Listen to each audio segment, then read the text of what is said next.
پھر جیسے ہی کشان اپنی حرکتوں سے باز نہ آتے ہوئے ہادیہ سے چیخنے چلانے لگتا ہے، غصہ کرنے لگتا ہے، تو پہلے تو فضیلہ بیگم ہادیہ کو بہت صبر و تحمل کی تلقین کرنے لگتی ہیں، لیکن پھر جیسے ہی کشان حد سے زیادہ چیخنے چلانے لگتا ہے، غصہ کرنے لگتا ہے ہادیہ پر، تو فضیلہ بیگم کشان کو سمجھاتے ہوئے کہنے لگتی ہیں کہ کشان کچھ تو عقل کرو، اب اللہ نے اسے ماں کے رتبے پر فائز کر دیے، تم اپنا نہیں اپنے بچے کا ہی خیال کر لو، اب ہادیہ تمہارے آنے والے بچے کی ماں بننے والی ہے، تم عظمت سے شاید واقف نہیں ہو کہ ماں کا کتنا بڑا رتبہ رکھا ہے اللہ نے۔ فضیلہ بیگم یہ بات کرتے ہوئے کشان کو سمجھانے کی کوشش کر رہی ہوتی ہے کہ کشان یہ بات سنتے ہی اور زیادہ تیش میں آنے لگتا ہے، چیخنے چلانے لگتا ہے اور کہنے لگتا ہے کہ نہیں چاہیے مجھے یہ بچہ، میں نہیں چاہتا کہ یہ بچہ اس دنیا میں آئے اور ہادیہ ماں کا رتبہ حاصل کرے، بلکہ میں تو اس بچے کو اس دنیا میں آنے سے پہلے ہی ختم کرنا چاہتا ہوں، ماں کا رتبہ ہادیہ کے سر سے ہٹانا چاہتا ہوں۔ دوسری طرف مناہل تو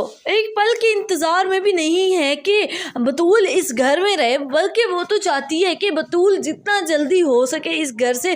فارغ ہو اور اسے جلد از جلد بطول کی جگہ مل سکے، یعنی بطول جیسی عزت اور رتبہ مناہل حاصل کر سکے۔ پھر عاشر سے کہنے لگتی ہے کہ عاشر اب میں تھک چکی ہوں اس آنکھ مچولی کے کھیل سے، اب میں بہت جلد تمہارے ساتھ اس گھر میں جانا چاہتی ہوں، تو عاشر اسے سمجھاتے ہوئے کہنے لگتا ہے کہ مناہل دیکھو تھوڑا صبر کرو، میں تمہیں لے جاؤں گا بہت جلد اس گھر میں، تمہیں کس چیز کا بے صبری سے انتظار ہو رہا ہے؟ تو مناہل عاشر کی یہ بات سنتے ہی کہنے لگتی ہے کہ دیکھو عاشر بہت جلد نہیں، مجھے کل ہی تمہارے ساتھ اس گھر میں واپس جانا ہے اور اپنی عزت قدر حاصل کرنی ہے، اب میں اور انتظار نہیں کر سکتی، تمہیں ہی کچھ کرنا ہوگا مجھے اس گھر میں لے جانے کے لیے۔ سو ویئرز، آپ کا کیا خیال ہے کہ عاشر مناہل کی بات کو فالو کرتے ہوئے کیا اسے جلد از جلد اپنے گھر لے جائے گا اور اپنی ماں کے سامنے کیا صورتحال بیان کر کے مناہل کی جگہ ثروت بیگم کے دل میں بنا پائے گا؟ اپنی قیمتی رائے سے آگاہ کرنا مت بھولیے گا نیچے کامنٹ سیکشن میں۔